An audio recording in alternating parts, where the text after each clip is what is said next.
Улсын их хурлын дарга эрхэм гишүүдээ.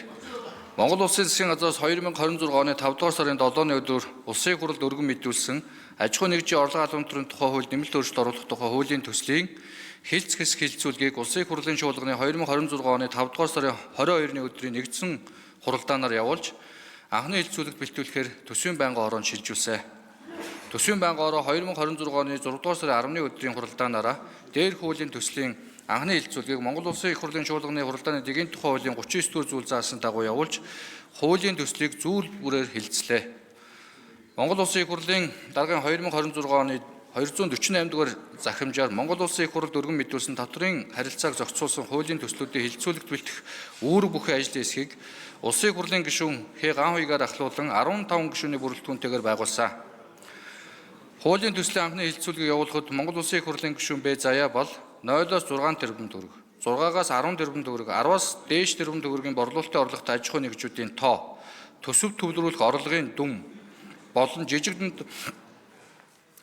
аж ахуй нэгжүүд чиглэсэн татврын хөнгөлтийн талаар Улсын их хурлын гишүүн П. Сайн зориг борлуулалтын орлогоос үл хамааран дэвшилтэт техник технологийн чиглэлээр үйл ажиллагаа явуулж байгаа бизнес эрхлэгчдийн татврын ачааллыг бууруулж улмаар эдийн засгийн өсөлтийг нэмэгдүүлэх боломжтой хэсэг талаар асуулт асууж хариулт авсан болно.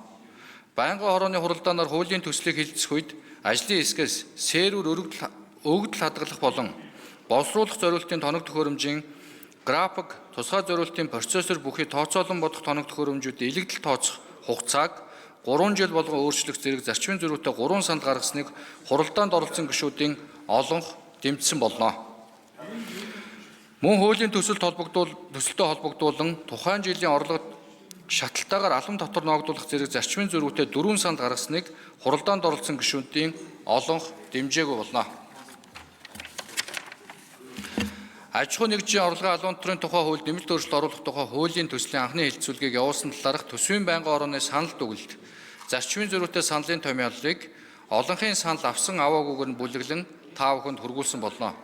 Улсын их хурлын эрхэм гишүүдээ. Аж ахуй нэгжийн орлогын албан тушаалын тухай хуульд нэмэлт өөрчлөлт оруулах тухай хуулийн төслийн анхны хэлэлцүүлгийг явуулсан талаарх төсвийн байнгын хорооны санал дүгнэлт, зарчмын зөрүүтэй саналын томьёолыг хэлэлцэн шийдвэрлэж өгөхийг та бүхнээс хүсье. Анхаарал хандуулсанд баярлалаа.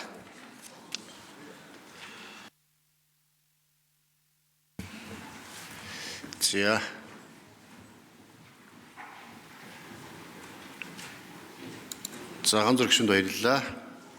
Ажлын хэсгийн бүрэлдэхүүн төрөөнийх хэвээрээ. За улсын их хурлын гишүүд байнгын санал дүгнэлттэй холбогдуулан намын бүлэг болон хариалагддаг гишүүдээс урьдчилан ирснээс асуулт асуунаа. Сүхбаатар Эрдэнэ нутаг шүү. Алга